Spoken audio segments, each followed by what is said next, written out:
Hello అండి. Welcome to జూలాబ్ terrace garden అండి.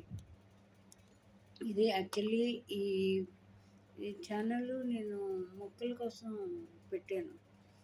నాకు మొక్కలంటే చాలా ఇష్టం, ప్రకృతి అంటే కూడా చాలా ఇష్టం. సో ఈ మొక్కల కోసం చేసింది కూడా రెగ్యులర్గా చేయాలని అనుకున్నా కానీ సరిగ్గా కావడం లేదు. యూట్యూబ్ స్టార్ట్ చేస్తే చాలా కాలం అయింది. అంటే నాకు నచ్చిన ఏమన్నా ఉంటే పోస్ట్ చేయొచ్చు కదా అనే ఆలోచనతో స్టార్ట్ చేశాను. సో ఎక్కువ ప్రకృతి మొక్కలు నేను పెంచే విధానం, నాకు వచ్చిన ఈ రిజల్ట్స్ అవి ఎక్కువ చూపిస్తూ ఉంటాను. సో నాకు చెప్పాలంటే సబ్స్క్రైబర్స్ కూడా ఎక్కువ ఏమీ లేరు. దీని ఏదో నేను దీనికోసం మానిటైజేషన్ దానికోసం నేను స్టార్ట్ చేసింది కాదు. ఏదైనా నాకు తెలిసింది షేర్ చేసుకోవాలి, నాకు వచ్చినవి చూపించాలి అంటే వచ్చినాయి అంటే మొక్కలు మెయిన్.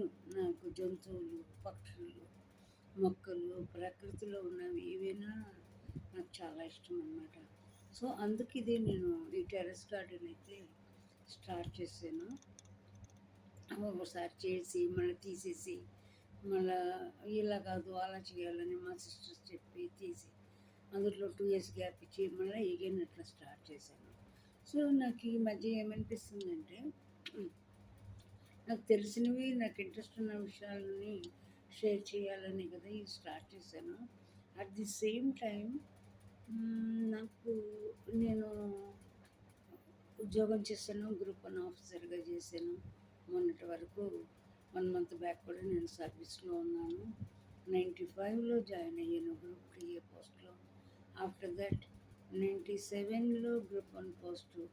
యాక్చువల్లీ సివిల్ సర్వీస్ కోసం నేను మ్యాక్సిమం ట్రై చేసా, అది రాలేదు. That after marriage. సో నాకు ఇప్పుడు అనిపిస్తుంది యాక్చువల్లీ ట్రైనింగ్ ప్రోగ్రామ్స్, క్యాండిడేట్స్కి మోటివేషన్ ఇవన్నీ కూడా డిపార్ట్మెంట్ పరంగా నేను చాలా చేశాను.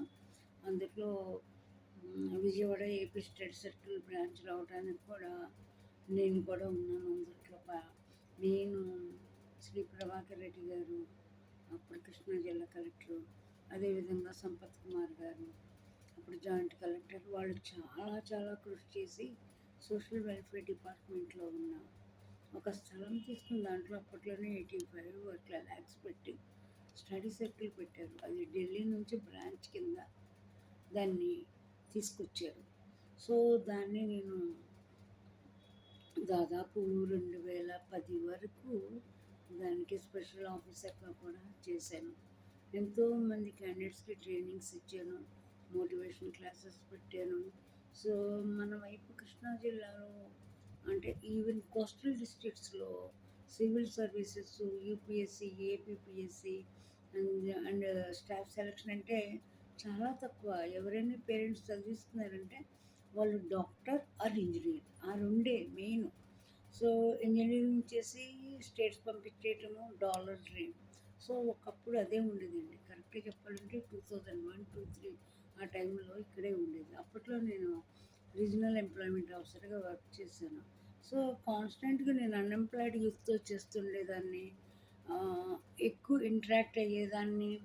వాళ్ళ అన్ ఇది సక్సెస్ కాని స్టోరీస్, వాళ్ళతో రివ్యూ ఆఫ్ ఓల్డ్ కేసెస్ అని అదంటే మా ఉద్యోగంలో భాగంగానే ఎక్కువ ఇంటరాక్ట్ అయ్యేదాన్ని. First west Godavari, after that Krishna జిల్లాలో, తర్వాత Nellore, up to Nellore regional ఆఫీసర్గా 6 జిల్లాలు, అలాగే డీడీగా శ్రీకాకుళం టు నెల్లూరు వరకు. సో అప్పట్లో రీజనల్ ఆఫీసర్గా నేను, అదేవిధంగా డిప్యూటీ డైరెక్టర్గా కూడా చాలా మంది యూత్తో ఇంటరాక్ట్ అయ్యేదాన్ని. వాళ్ళ కోసం స్టడీ సర్కిల్లో మాకు అప్పట్లో కమిషనరు ఒక పైలట్ ప్రాజెక్ట్ చేయమంటే అది కూడా చేసాము, వితౌట్ ఫండ్స్ అన్నమాట. సో ఆ క్రమంలో మేమంతా మా ఎంప్లాయ్మెంట్ డిపార్ట్మెంట్ వాళ్ళందరూ మోటివేషన్ క్లాసెస్ అన్నీ కూడా కండక్ట్ చేసేవాళ్ళం. సో వాళ్ళకి చాలా చాలా ఉపయోగం. ఏమీ తెలియదు, ఒక ఒక చిన్న సలహా వాళ్ళ లైఫే మారుస్తుందండి. నిజం చెప్పాలంటే హార్ట్ఫుల్గా చేయండి, డెఫినెట్గా అవుతుంది. ఈ ఇన్ఫర్మేషన్ తెలియని వాళ్ళు చాలామంది ఉంటారు. సో ఎవరో పేరెంట్స్ ఎడ్యుకేటెడ్ అయ్యి ఉండి సర్వీసెస్లో ఉండి ఆ సర్వీస్ టేస్ట్ చూసుకుని అదేవిధంగా పిన్నంలో బాబాయ్లో ఫ్రెండ్స్ అలా ఉన్న వాళ్ళకి కొంతవరకే ఉండేది, ఎస్పెషల్లీ కోస్టల్ జిల్లాలో అనమాట. సో అటువైపు మేము మ్యాక్సిమం మోటివేట్ చేశాను. So now I decided to motivate from this channel also. So Dewdrop terrace garden అని ఉండునా, ఆ గార్డెన్ దాంట్లో అంటే ఏమైనా ఫ్యూచర్లో ఏమైనా అవసరం అయితే దాన్ని పక్కకు పెడతాను. సో గార్డెనింగ్ అండ్ ఎడ్యుకేషన్ కూడా. బట్ ఫస్ట్ ఆఫ్ ఆల్ నాకున్న ఛానల్ని నాకు అంటే ఎప్పుడైనా చూడండి, మనకున్న రిసోర్సెస్తోనే ఏదైనా స్టార్ట్ చేయాలి. సో లైక్ దట్ మనకున్న రిసోర్సెస్ అంటే I already started this channel ఎప్పుడు. So on and off pets గురించి, ఫ్లవర్స్ గురించి, గార్డెనింగ్, ఫ్రూట్స్, వెజ్ అన్నీ కూడా నేను పంపిస్తున్నాను. సో నా I want to use this channel for sharing my useful tips to unemployed youth, UPSC, especially UPSC aspirants, APPSC aspirants, వీళ్ళందరికీ నేను ఫ్రీ కోచింగ్స్ కూడా ఒకప్పుడు ఆర్గనైజ్ చేశాను with my own interest. So those who can't afford to take guidance or some coaching, so for them I use to conduct classes, and whenever I free I used to guide them. So like that, I want to share my tips how I am success. చాలామంది చెరువు ఒడ్డు నిలబడి చాలా లోతు ఉంటుంది కదా అంటారు. అలాగే యూపీఎస్సీ ఎగ్జామ్స్ చూసి ఐఏఎస్ ఐపీఎస్ మనం ఎట్లా చేస్తాం, మనకు అవ్వదు, మన వల్ల కాదు, అది ఏదో ఉంటే అక్కడంతా కూడా ఏదో మ్యానిపులేషన్స్ ఉంటాయి, అది ఇది అని ముందే మాట్లాడేస్తారు. సో రియల్గా చెప్పాలంటే అది నార్మల్ ఆర్డినరీ డిగ్రీ వరకు ఆర్డినరీగా చదివిన వాళ్ళు కానీ, అదేవిధంగా కంపార్ట్మెంట్లో పాస్ అయిన వ్యక్తులు కానీ దాన్ని ఒక ప్లాన్గా ఇష్టంతో కూర్చొని చేస్తే డెఫినెట్గా వాళ్ళు సక్సెస్ అవుతారండి. నేను 4 టైమ్స్ యూపీఎస్సీ ప్రిలిమ్స్ రాసా, మెయిన్స్ రాసా. ఎప్పుడూ నాకు 1-2 మార్క్స్లో ఇది పోయేది నాకు, అంటే ఇంటర్వ్యూ మిస్ అయ్యేదని. ఎలా తెలిసింది 1-2 మార్క్స్ అంటే, నాతో పాటు నా సిస్టరు, నా బ్రదరు, వాళ్ళు అంటే మా ఇంటి నుంచి మేము 4-5 రాసేవాళ్ళం. అప్పట్లో 2-3కి ఇంటర్వ్యూలు వచ్చి మనకు రాకపోతే వాళ్ళ మార్కులు మన మార్కులు చూసుకుంటే బోర్డర్లో ఉండేది.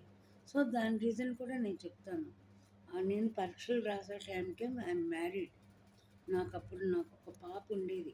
ఆ పాప చదువుతూ ఉండేది, 3rd క్లాస్ 4th క్లాస్ చదివేది. సో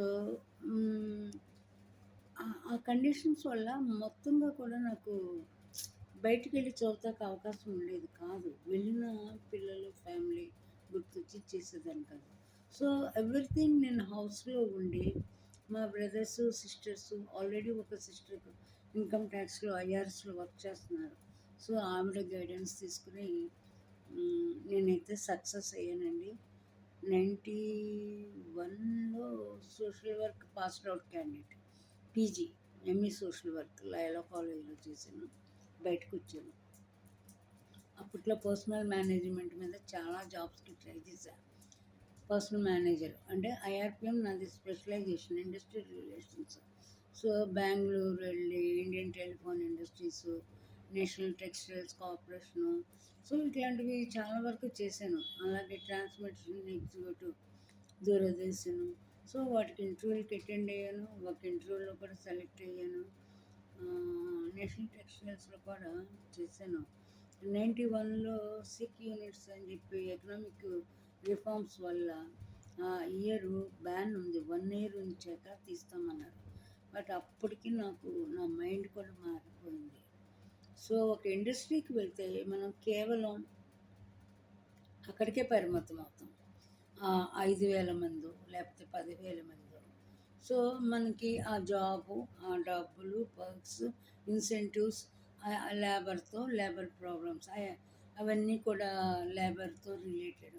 సో అది చేసే కంటే అసలు మనం కమ్యూనిటీలోకి వెళ్ళి మనకి ఎక్కడ అవకాశం ఉంటే వాళ్ళకి మనం ఏదన్నా చేయొచ్చు కదా!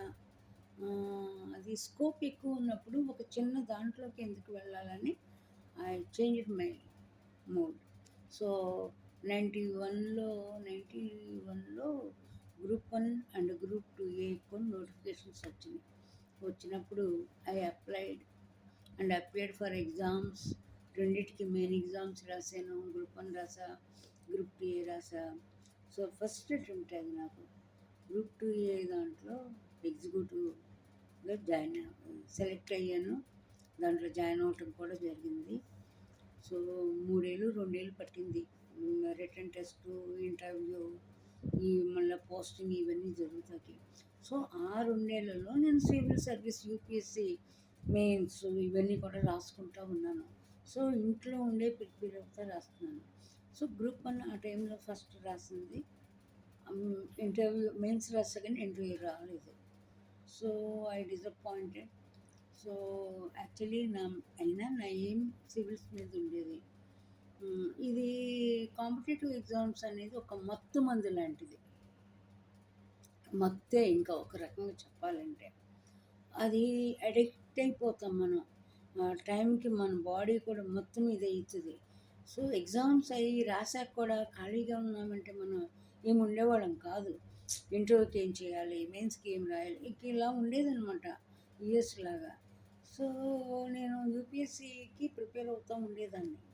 కాబట్టి నాకు ఇంకా జాయిన్ అవునా లేదా ఈ గ్రూప్ 2 అంటే అప్పట్లో మా ఫాదర్ ఆర్టీఓ తమ్మారావు గారు, రిటైర్డ్ ఆర్టీఓ నా చెప్పారు, ఎంత ఐఏఎస్లైనా గ్రాస్ రూట్ లెవెల్లో అడ్మినిస్ట్రేషన్ తెలిస్తే డెఫినెట్గా మనకి ఫ్యూచర్లో సక్సెస్ అవుతాము.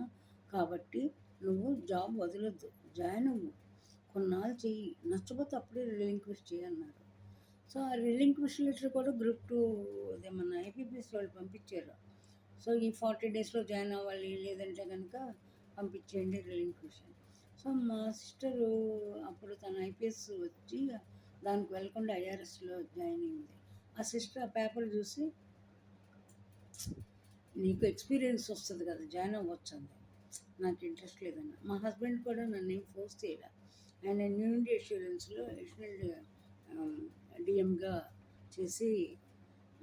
చేస్తున్నారు. అప్పట్లో డెవలప్మెంట్ ఆఫీసర్ ఉన్నారు.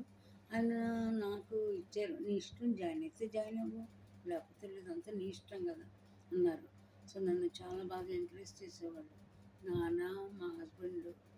అలాగే అసలు అప్లికేషన్ కూడా మా పెద్ద తమ్ముడే తెచ్చిచ్చాడు. యాక్చువల్లీ నాకు అప్లై చేయడం కూడా తెలియదు, వాడే అన్నీ చేసేసి.